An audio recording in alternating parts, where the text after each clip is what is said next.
Welcome back. Sometimes you may be missing out on a great meal because you think the recipe is more complex than you really think it is. And actually, this is a perfect example this morning because in the kitchen, Chef Becky has a delicious soup recipe that takes a few extra minutes in prep time, but doesn't require a lot of time on the stove. Oh, good. In the Kitchen, brought to you by Oldfields Appliance and Home Theater. It is time for another edition of In the Kitchen. Nights are a little bit on the cool side, which is what's so great about this recipe.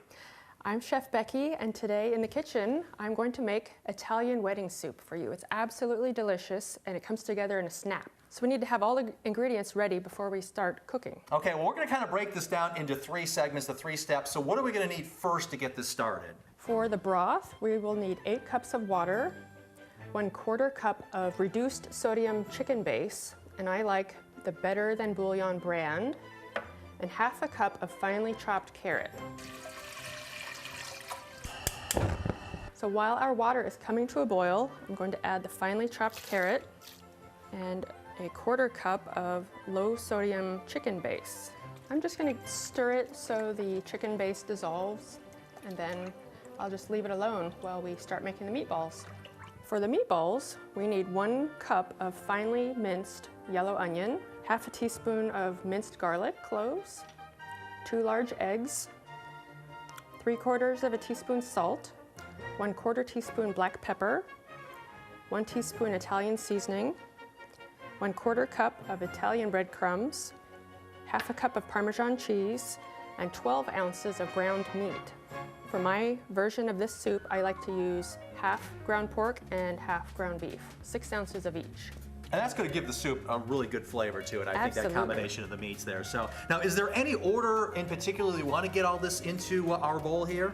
Yes, actually there is. I like to add everything but the meat and add the meat last. So it's important to have the onions finely chopped in this recipe so they will cook quickly. Yeah, because I think that's the amazing thing when we actually get to the cooking of this. This actually comes together pretty quick once we get everything combined. It only cooks for about 10 minutes. Thoroughly mix the other ingredients and then add the meat last. Okay, so we're going to fold everything together. And then we will use a small scooper. And if you don't have one of these, you could use teaspoons, but the meatballs do need to be small. Yay, I passed the mixing of the meatballs. And now we're going to make some meatballs. They don't need to be perfectly round, but consistent in size is more important. Okay, so I think we got the meatballs kind of uniform. You did a great job, Alan. I appreciate that. So I'll set these next to the stock that's ready, and I'll have you grab 4 meatballs gently at a time and just drop them into the simmering stock.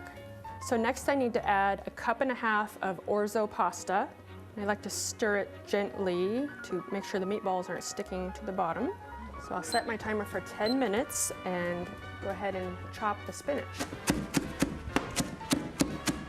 I just turn the heat down to a simmer. Now I'm stirring to make sure there's no pasta sticking to the bottom of the pan.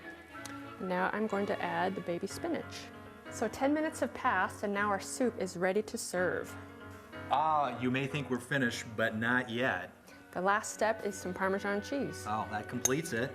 And we have to admit that the soup does have a little bit of an unusual name called Italian wedding soup. There's a reason. It's not because it's served at weddings. No, it's because the combination of meat and vegetables goes so amazingly well together. It's a wonderful marriage of flavor right here in this bowl. And of course, we're going to post this recipe on our website at NBC16.com. Of course, Chef Becky will have it on her Facebook page as well. And we're ready to just dive on into a bowl of deliciousness. That's going to finish up another edition of In the Kitchen. Oh, it was so good. And I didn't realize it was so easy to make. I've usually had it out of the can, but now that I've had it homemade, I'm never going back to the canned soup again. Simple, easy, boom, get it done.